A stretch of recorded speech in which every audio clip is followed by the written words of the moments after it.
हे students, इस video से हम स्टार्ट करेंगे नया chapter application of calculus in commerce and economics.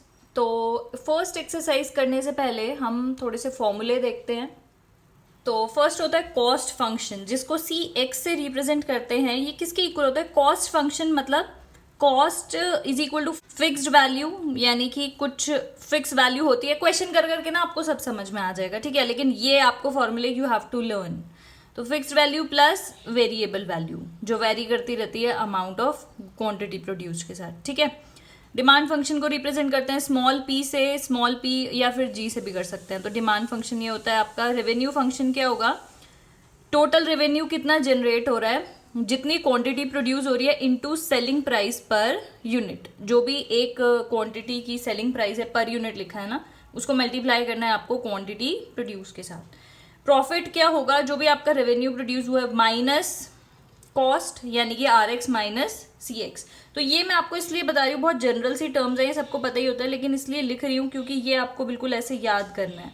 और किस चीज़ को किससे डिनोट किया जा रहा है वो भी आपको याद करना है। तो प्रॉफिट हो गया R x minus C x. जब कोई प्रॉफिट नहीं होता, यानी कि नो लॉस नो प्रॉफिट वाली सिचुएशन होती है, कोई प्रॉफिट नहीं हुआ है, तो क्या होगा? Break even point. उस पॉइंट को बोलेंगे ब्रेक इवन पॉइंट, यानी कि प्रॉफिट हो जाएगा जीरो। उस केस में इसको जीरो रख दोगे तो क्या होगा? रेवेन्यू इक्वल हो जाएगा कॉस्ट फंक्शन के। ये सब चीजें तो याद करनी ही है, और ये कैसे अप्लाई होगा उसके लिए आपको पूरी वीडियो देखनी पड़ेगी, ठीक है। तो ये तो याद करते जाओ सीधे सीधे कि कॉस्ट फंक्शन, डिमांड, ये किसको किससे रिप्रेजेंट करते हैं। अब हम आगे क्वेश्चंस पे चलते हैं। क्वेश्चंस करते जाओ, समझ में आते जाएगा कैसे कैसे करना है, ठीक है। फर्स्ट एक्सरसाइज के फर्स्ट क्वेश्चन के साथ स्टार्ट करते हैं। A manufacturer of steel almirahs has fixed cost. लिखते भी जाएंगे साथ साथ, क्या गिवन है? फिक्स्ड कॉस्ट गिवन है। ये तो फिक्स्ड कॉस्ट है, उसको कैसे रिप्रेजेंट किया था अभी अभी आपको पता है, एफ से रिप्रेजेंट करेंगे। तो एफ क्या हो गया? ₹1,00,000, ठीक है। Variable cost of 400 per unit, तो वेरिएबल कॉस्ट है 400 पर यूनिट। तो देखो पर यूनिट, एक यूनिट का 400 कॉस्ट है। तो मैंने आपको बताया था एक्स आपका क्या होता है? टोटल क्वांटिटी प्रोड्यूस्ड, है ना। क्वांटिटी या फिर यहाँ पे यूनिट भी लिख सकते हैं। यूनिट प्रोड्यूस्ड को हम एक्स से रिप्रेजेंट करते हैं। तो ये तो आपका वो है, तो यानी कि वेरिएबल फंक्शन क्या हो जाएगा? 400x। पर यूनिट का तो 400 है, तो x यूनिट्स का कितना हो जाएगा? 400x, ठीक है। Find equation relating cost to production. Equation relating cost to production का मतलब क्या है? You have to calculate cost function. बहुत सिंपल क्वेश्चंस हैं, पूरी एक्सरसाइज ही बहुत सिंपल है। कॉस्ट प्रोडक्शन यानी कि सी एक्स आपको निकालना है। वो क्या हो जाता है? F plus V x. Fixed price जो कि है 1,00,000 प्लस वी एक्स यानी कि 400x। ये आपका फर्स्ट वो हो गया पार्ट, मतलब इसका ये हो गया कॉस्ट ऑफ प्रोडक्शन, ये हो गया। What is the cost of producing 100 almirahs. X unit की तो इतनी आई है, 100 अलमीराज की कितनी होगी? यानी कि आपको क्या निकालना है? C100। एक्स की जगह पे आप 100 रख दोगे सीधे सीधे, और आपका आ जाएगा आंसर इंटू 100। तो आंसर आपका आ जाएगा 1,40,000, ठीक है। रुपीज लगा देना है, ये आ गया आंसर। बहुत सिंपल था। सेकेंड पार्ट भी इसका बहुत सिंपल है। हम थर्ड पे जंप करते हैं, ठीक है। सेकेंड आप खुद से कर लेंगे। A company find its CX cost price. यहाँ पे पूरा मैंने नहीं लिखा है क्वेश्चन शॉर्ट करने के लिए, मतलब क्वेश्चन में ये लिखा था cost price to be, cost function to be this. तो ये आपको गिवन है, CX आपको दिया है 100 plus 50x। It's demand function is, यहाँ पे मैं आपको बता देती हूँ, डिमांड फंक्शन को P से रिप्रेजेंट करते हैं। मतलब ये जो है ना, ये आपका सेलिंग प्राइस पर यूनिट ही है, ठीक है। तो मतलब उसी से ही पता चलता है। तो डिमांड फंक्शन ये है आपका 102 माइनस एक्स। तो रेवेन्यू फंक्शन क्या होगा? यानी कि फर्स्ट पार्ट निकालना है रेवेन्यू फंक्शन। आर एक्स मैंने आपको क्या बताया था? आर एक्स क्या हो जाता है? एक्स इंटू पी, मतलब सेलिंग प्राइस। तो वो यहाँ पे सेलिंग प्राइस अगर दिया होगा तो वो लिखना है, डिमांड फंक्शन है तो वो लिखना है एक्स इंटू पी एक्स, ठीक है। तो यहाँ पे ये हो जाएगा, ये ध्यान रखना है। तो x इंटू आपका डिमांड फंक्शन है ये 102 माइनस एक्स, तो कितना आ जाएगा? 102x माइनस एक्स का स्क्वायर। इसको याद रखना है ये पॉइंट, ठीक है। प्रॉफिट फंक्शन आपको पता ही है, अगर स्टार्टिंग से वीडियो देख रहे हो। प्रॉफिट फंक्शन क्या हो गया? जो रेवेन्यू हमने निकाला है वो, और कॉस्ट में से माइनस, मतलब कॉस्ट को माइनस कर देंगे। तो 102x माइनस एक्स का स्क्वायर माइनस कॉस्ट, यानी कि 100 माइनस 50x, ये माइनस के साथ मिलके माइनस हो जाएगा 50x, तो इसमें से ये चला गया तो ये आ जाएगा 52x माइनस एक्स का square minus 100. This is the profit function. ठीक है, सिंपल है. नेक्स्ट करते हैं इसका next part. Company produced commodity with 10,000 fixed cost. लिखते भी जाते हैं साथ साथ क्या गिवन है. एफ की वैल्यू है आपकी 10,000. ये वी कॉस्ट है variable cost. The variable cost are estimated to be 25% of revenue received. यानी कि वी आपको दिया है 25% ऑफ रेवेन्यू रिसीव्ड, यानी कि उसको हम आर एक्स से रिप्रेजेंट करते हैं ना. ये जो जो पढ़ते जाते हो उसको लिखते भी जाया करो. 25% ऑफ रेवेन्यू रिसीव्ड यानी कि 25% ऑफ आर एक्स, मतलब ये आ जाएगा आपका आर एक्स अपॉन 4 आ गया. वी एक्स कर देती हूँ उसको मैं, वेरिएबल फंक्शन वेरिएबल कॉस्ट. ठीक है. On selling the product at a rate, ये सेलिंग प्राइस दिया है, लिखा हुआ है ना selling the product at a rate of ₹6 per unit. ध्यान देना, सेलिंग प्राइस. तो मैंने आपको क्या बताया था, रेवेन्यू फंक्शन कैसे निकालते हैं, एक्स इंटू सेलिंग प्राइस बताया था ना, या फिर एक्स इंटू डिमांड फंक्शन. तो यहाँ सेलिंग प्राइस आपको दे रखा है 6, तो यानी कि ये क्या आ जाएगा रेवेन्यू 6x. ठीक है, 6 पर यूनिट यानी कि 6x आ गया. तो हम वेरिएबल फंक्शन भी निकाल देते हैं यहाँ पे 6x रख के. ठीक है, तो ये आ जाएगा 3x अपॉन 2. ओके, ये हमारे पास है. टोटल रेवेन्यू कितना हुआ, फर्स्ट पार्ट का आंसर तो यही हो गया, ये रहा 6x आ गया टोटल रेवेन्यू. फिर बोला है टोटल कॉस्ट बता दो. ठीक है, टोटल कॉस्ट भी बता देते हैं. वो हो जाती है आपकी फिक्स्ड प्लस वेरिएबल. तो फिक्स्ड है 10,000, वेरिएबल है 3x अपॉन 2. तो ये आ गया. टोटल प्रॉफिट पूछा है तो प्रॉफिट भी बता देते हैं. प्रॉफिट होता है रेवेन्यू में से हम जो कॉस्ट आई है उसको माइनस कर देते हैं. रेवेन्यू आया आपका 6x, उसमें से हम माइनस कर देते हैं इसको 10,000 मतलब माइनस कर रहे हैं ना, तो वो मैं ब्रैकेट नहीं लगा रही, डायरेक्ट ही कर रही हूँ. तो माइनस यहाँ पे भी आ जाएगा 3x अपॉन 2. इसको और इसको सॉल्व करोगे आपके पास आएगा 9x अपॉन 2 माइनस 10,000. सिंपल है. जो जो जैसे जैसे पढ़ते जा रहे हो उसको लिखते जाओ क्या क्या गिवन है, और क्वेश्चन अपने आप हो जाएगा. ठीक है, लास्ट पार्ट देखते हैं फर्स्ट क्वेश्चन का. The demand function for a certain commodity is this. ये आपको डिमांड फंक्शन दे ही रखा है तो मैं लिख देती हूँ इसको. ये आपको गिवन है 15x माइनस एक्स का square. What is the price per unit. Price per unit यानी कि एक यूनिट की एक्स की वैल्यू 1 डालनी है. सीधी सीधी बात है. What is the price per unit का मतलब मैंने आपको बताया था डिमांड फंक्शन मतलब सेलिंग प्राइस ही होता है. तो प्राइस पर यूनिट पूछा है यानी कि यहीं पे ही ये px है, आपको p1 डाल दो एक्स की वैल्यू और सीधे सीधे आ जानी है आपकी ये प्राइस पर यूनिट. तो ये आ जाएगा 1000 में से 15 और 1 इनको उड़ा दो तो ये आपके पास आ जाएगा 966. ये हो गया price per unit. Total revenue from the sale of 2 units. तो टोटल रेवेन्यू कितना, रेवेन्यू होता क्या है x इंटू पी एक्स, यही होता है. तो x की मतलब रेवेन्यू सेल ऑफ 2 यूनिट्स, तो यानी कि x की जगह पे 2 डालना है. तो 2 इंटू पी एक्स आपका ये था, इसमें भी आप 2 डाल दोगे. 15 इंटू 2 माइनस 2 का स्क्वायर कैलकुलेट करके आ जाएगा 932. ठीक है, ध्यान रखना है प्राइस पर यूनिट का मतलब x की वैल्यू 1 ले लेनी है. ये x की वैल्यूज ही होती है. x है क्या, नंबर ऑफ यूनिट्स या यूनिट प्रोड्यूस्ड या फिर क्वांटिटी प्रोड्यूस्ड. ठीक है, तो इस तरीके से करना है. नेक्स्ट करते हैं second question. Suppose the cost to produce some commodity is a linear function of output. मतलब वही वाली बात हो गई, C X is equal to fixed plus V X. Find cost as a function, ये आपको निकालना है. C X of output if cost are 4000 for 250 units and 5000 for 350 units. 4000 तो कॉस्ट है, फिक्स्ड तो हमें पता नहीं, हम निकालेंगे 250 यूनिट्स के लिए. तो वेरिएबल कॉस्ट क्या होता है, v इंटू एक्चुअली में वेरिएबल कॉस्ट जैसे ऐसे होता है ना 400x. तो यानी कि 400 है एक यूनिट का, तो x यूनिट का कितना हो जाएगा 400 इंटू एक्स. तो ऐसे ही v मान लेते हैं वेरिएबल कॉस्ट इंटू 250 यूनिट्स है. ठीक है, समझ नहीं आया तो फिर से समझ लो। एक यूनिट की कॉस्ट जो है, वेरिएबल कॉस्ट आई है, वो है v। तो 250 की कितनी होगी, 250 इंटू वी। ठीक है, तो एक तो आपकी इक्वेशन ये बन गई, दूसरी ये बन जाएगी 5000 इज इक्वल टू फिक्स्ड आपको नहीं पता है, और कितनी यूनिट्स हैं 350, v इंटू 350। दोनों को कैलकुलेट जब आप करोगे तो f और v निकाल लोगे, निकाल देते हैं। ये आ गया 1000 और यहाँ पे कितना आ गया -100v, मतलब v की वैल्यू आपके पास आ गई 10। ठीक है, v की वैल्यू f में मतलब किसी भी एक इक्वेशन में रखोगे तो f की वैल्यू आपके पास आ जाएगी 1500।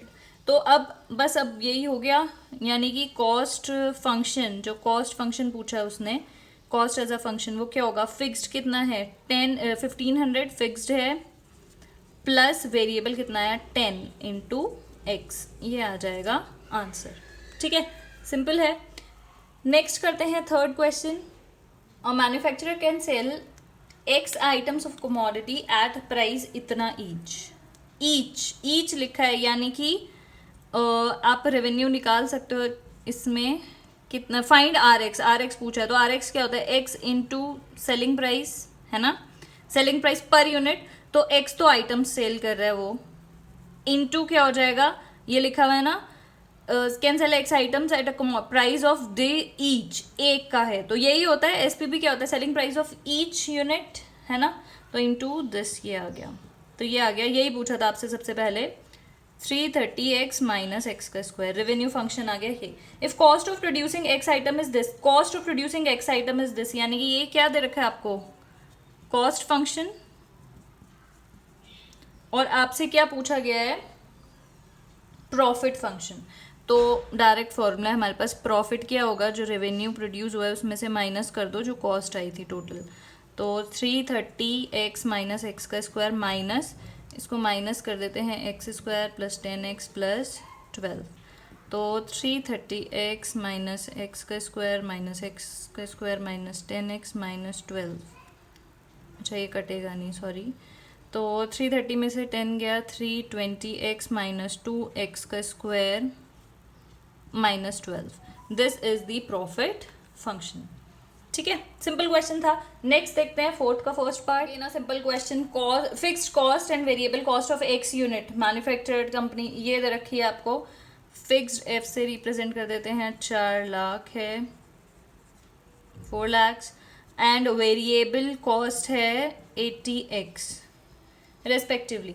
If each unit is sold at 280, each unit is sold for, इसका मतलब क्या है, ये आपको एसपी दे रखा है जो कि रेवेन्यू के काम आएगा, रेवेन्यू निकालने के, निकाल सकते हैं, एक्स इंटू एसपी था ना, एसपी मतलब सेलिंग प्राइस ऑफ 1 यूनिट, तो वही दे रखा है, each unit is sold for इतना, यानी कि ये आ गया आपका R x. What is break even point, तो निकालते हैं, लेकिन उसके लिए हमें ब्रेक इवन पॉइंट में स्टार्टिंग में ही बताया क्वेश्चन की कैसे करना है, सी एक्स को इक्वल रखना है आर एक्स के। तो मेरे पास आर एक्स तो है 280, लेकिन सी एक्स नहीं है, तो यहाँ से निकालते हैं। सी एक्स क्या हो जाएगा, कॉस्ट फंक्शन क्या हो जाएगा, फिक्स्ड को ऐड कर देना होता है, फिक्स्ड को ऐड कर देना होता है वेरिएबल में, तो कर देते हैं फिक्स्ड को, 80 इधर जाके माइनस होगा, यहाँ 200 बचेगा, और ये आ गया, और मेरा मार्कर भी ख़त्म हो गया, ओके, ये आ गया, यहाँ से 0 0 और 2000 आ जाएगा। तो break even point is the value of x, जो कहाँ से आती है, कॉस्ट फंक्शन और रेवेन्यू फंक्शन को इक्वल रख के, वो हो गया ब्रेक इवन पॉइंट, जो क्या है 2000। तो एक्स एक्चुअली है क्या, यूनिट्स ही है ना, तो इसको लिखेंगे आगे इतनी यूनिट्स। ठीक है, इसका सेकेंड पार्ट भी ऐसे ही होगा, आप खुद से कर लेंगे, ठीक है, बिल्कुल इजी है, सेम इसी की कॉपी है। थर्ड पार्ट करते हैं, है तो ये भी उसी का ही भाई बिल्कुल, लेकिन चलो देख लेते हैं। Cost of producing x items per day is, ये कॉस्ट फंक्शन आपको दे रखा है, जल्दी से करेंगे, 2000 plus 100 root x, each item can be sold for ₹10, 10 रुपए की बिक सकती है, यानी कि रेवेन्यू निकाल देते हैं इससे, टोटल आइटम्स कितने वो कर रहे हैं, एक्स इंटू ये एक्स इंटू सेलिंग प्राइस करते हैं पर यूनिट का, यानी कि एक्स इंटू 10, यानी कि 10x। आपको निकालना क्या है, ब्रेक इवन पॉइंट, यानी कि आप सी एक्स को इक्वल रखेंगे आर एक्स के और एक्स की वैल्यू निकाल देंगे। 2000 प्लस ये इक्वल्स टू 10x। सबसे पहले तो ये 0 0 कॉमन है तो उड़ा देते हैं, ठीक है, 10 से डिवाइड करके। चलो इसको हम इधर ले जा लेते हैं, x माइनस, ऐसे रीअरेंज कर दिया है मैंने, घबरा नहीं जाना इस स्टेप पे। x और इसको इधर लेके जाएंगे तो -10 और ये, ठीक है, क्वाड्रेटिक टाइप का ही बन गया है। इसको फैक्टर्स बना के सॉल्व करते हैं हम, ठीक है। x -10 को इसको क्या कर सकते हो आप, 20 × 10, तो 20 10, ठीक है, is equal to 0। x root x common ले लेते हैं, तो यहाँ पे लेती हूँ, ठीक है। रूट x कॉमन ले लिया तो क्या बचेगा, रूट x -20 इधर, प्लस इसमें से ले लेते हैं हम 10 कॉमन, तो रूट x -20 इधर बचेगा। चलो मज़े आ गए। रूट x प्लस 10 हो गया एक फैक्टर और एक हो गया, ऐसे ही करना है कैलकुलेट ना, यहाँ पे ऐसे कभी वो हो जाओगे, फंस जाओगे, तो इसको क्वाड्रेटिक की तरह ही सॉल्व करना फैक्टर्स बना के, ठीक है। तो रूट एक्स की वैल्यू एक तो -10 आई है और एक आई है रूट एक्स की वैल्यू 20। ये माइनस वाला तो हमें नहीं चाहिए, तो रूट एक्स की वैल्यू इसको छोड़ दो, रूट एक्स की वैल्यू 20 आई है, एक्स की value squaring both sides, x की वैल्यू कितनी आ जाएगी, 400। 400 इज द आंसर, ठीक है। नेक्स्ट वाला जो फोर्थ पार्ट है उसको छोड़ देना, उसमें कोई प्रॉब्लम है, वो क्वेश्चन सॉल्व नहीं होगा, ठीक है। फोर्थ वाला क्वेश्चन का आंसर गलत है या क्वेश्चन ही गलत है, मतलब कुछ तो गलत है, ठीक है, उसको छोड़ देना। फिफ्थ वाला देख लेते हैं जल्दी से, बहुत सिंपल क्वेश्चन है। कंपनी हैज फिक्स्ड कॉस्ट, लिखते जाते हैं साथ साथ, फिक्स्ड कॉस्ट यानी एफ की वैल्यू है ये तो फिक्स्ड कॉस्ट हो गई 26,000। अब cost of producing one item, एक आइटम को प्रोड्यूस करने में ना इतनी कॉस्ट लग रही है, यानी कि एक्स आइटम के लिए कितनी लगेगी, मतलब ये आपका वेरिएबल फंक्शन है, वेरी किसके साथ कर रहा है, नंबर ऑफ आइटम्स प्रोड्यूस्ड, ठीक है। तो cost of producing one item is 30, तो 30x हो जाएगा आपका variable function. If this item sells for इतना, एक जो आइटम है वो 43 का बिक रहा है, तो रेवेन्यू कितना मिलने वाला है, 43x। ये कुछ नहीं समझ में आया तो प्लीज वीडियो स्टार्टिंग से देख लेना, सब समझ में आ जाएगा।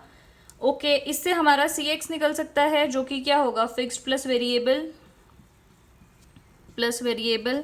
अब ब्रेक इवन पॉइंट निकालने के लिए आपको cx को इक्वल रखना है रेवेन्यू के, यानी कि 26, ये आप बाकी कैलकुलेशन तो आप मज़े से कर ही लोगे। ये आ गया, ये इधर जाएगा तो 13 हो जाएगा माइनस करके, ये आ गया आपका 2000, यानी कि 2000 यूनिट्स जो हैं वो क्या हैं, ब्रेक इवन पॉइंट। इसका जो लास्ट पार्ट है वो भी बिल्कुल सेम है। कॉस्ट, फिक्स्ड कॉस्ट दे रखी है आपको 18,000, वेरिएबल कॉस्ट दे रखी है 550, तो लेकिन क्या हो जाएगी, वी एक्स फंक्शन क्या हो जाएगा, 550x। डिमांड फंक्शन दे रखा है, ठीक है, आपको क्या निकालना है, ब्रेक इवन वैल्यूज। तो आप ये कर लोगे खुद से, अभी स्टार्टिंग से वीडियो देख रहे हो तो ये आप खुद कर पाओगे, ठीक है। हम देखते हैं question number 5। A profit making company wants to launch a new product, it observes that fixed cost is इतना, लिखते भी जाते हैं साथ साथ, फिक्स्ड कॉस्ट उसने देखा कि इतनी है, इतनी तो फिक्स्ड कॉस्ट आ रही है। वेरिएबल कॉस्ट पर यूनिट, एक यूनिट की वेरिएबल कॉस्ट आ रही है 500, तो एक्स की कितनी आएगी, लिखा हुआ भी है ना, revenue received on sale of x unit, तो वेरिएबल कॉस्ट 500 आ रही है, एक्स की कितनी आ जाएगी, 500x। Revenue received on the sale of x item, revenue कितना आ रहा है, ये, अरे तो बहुत इजी क्वेश्चन है। चलो इससे हम क्या कर सकते हैं, cx निकाल सकते हैं। अच्छा प्रॉफिट निकालना है और ब्रेक इवन पॉइंट, तो प्रॉफिट निकालते हैं, इससे निकाल देंगे ना हम, ये आ गया आपका कॉस्ट फंक्शन है, रेवेन्यू फंक्शन है, प्रॉफिट निकालना है फर्स्ट पार्ट में। तो प्रॉफिट कैसे निकालते हैं, रेवेन्यू में से माइनस कर दो कॉस्ट को, ठीक है, प्रॉफिट निकल जाएगा। रेवेन्यू ये है 5000x माइनस 100x का स्क्वायर, माइनस कर दो कॉस्ट फंक्शन को 3500, माइनस है ना, ब्रैकेट नहीं लगा रही हूँ तो माइनस ही आएगा 500x। तो ये कितना आ जाएगा, 5000 में से 500 गए, 4500x माइनस 100x का स्क्वायर माइनस, ये आपका क्या आ गया, प्रॉफिट। ब्रेक इवन पॉइंट के लिए या तो अब इन दोनों को इक्वल रख दो या प्रॉफिट को, दोनों ही तरीके से निकाल सकते हैं, मतलब एक ही बात आएगी। देखो दोनों से सेम ही आंसर आएगा। आर एक्स को सी एक्स के इक्वल रख देना या फिर प्रॉफिट फंक्शन को इक्वल टू कर देना 0 के। तो मैं इस प्रॉफिट फंक्शन को इक्वल टू 0 करके ब्रेक इवन पॉइंट निकाल रही हूँ। अगर इसी को प्रॉफिट को 0 के इक्वल रख दिया तो ये जो कॉमन चीज़ें हैं ना, जो कॉमन 0 होते हैं, जो मुझे बिल्कुल पसंद नहीं होते, इनको उड़ा दो। ये बन गई आपकी वो 1 0, ये भी है। ध्यान से करना, ठीक है। जहाँ सेम होंगे ना वही वो करना, और इक्वल टू 0 भी होना चाहिए, ऐसे नहीं कि कहीं पे भी, ठीक है। तो ये क्या आ जाएगा आपका एक्स स्क्वायर, माइनस कर देती हूँ, -45x + 350 इक्वल्स टू 0। क्वाड्रेटिक बन गई। सॉल्व कर देते हैं। -35 और -10, बहुत इजी था, ठीक है। x -35 माइनस क्या कॉमन लें, 10, x -35 और x -10 आया और x -35। तो यानी कि इसका कोई भी वैल्यू नेगेटिव में नहीं आई है, तो दो आंसर होंगे, 10 भी और 35 भी। ये दोनों ही क्या होंगे, ब्रेक इवन पॉइंट्स, ठीक है। कोई भी स्टेप आपको कैलकुलेशन करते हुए समझ में नहीं आता तो अपने हिसाब से कैलकुलेशन किया करो, ठीक है, आ जाएगा आंसर। ओके, तो इस वीडियो में इतना ही। आगे क्वेश्चंस हम नेक्स्ट वीडियो में देखेंगे, ठीक है। That is it for this video. Thank you so much for watching.